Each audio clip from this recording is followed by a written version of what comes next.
কিন্তু আমি যদি অত্যন্ত হঠকারী হয়ে যুদ্ধংদেহী হয়ে শুধুমাত্র আমার নিজের দেশের স্বার্থের জন্যে আমার ইন্টারেস্টেই সবাই at the cost of others interest সেই অন্ধ হয়ে যায়, তাহলে সেখানে কিন্তু পররাষ্ট্রনীতিতে ধাক্কা খেতে হয়।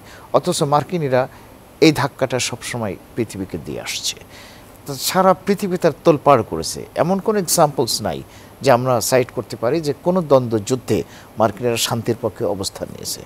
এরা আসলে হিজিমনিক স্টাবিলিটি থিওরি, তারা তাদের দখলদারিত্ব হিজিমন বিশ্বময় কায়েম করে তারা নিজেদের স্বার্থটাকে উদ্ধার করতে চায়।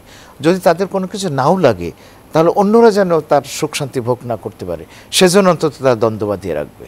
আমি পররাষ্ট্রনীতি যতটা পড়াশোনা করছি তার ইতিহাস থেকে আমরা অন্তত এতটুকু কনক্লুড করতে পারি।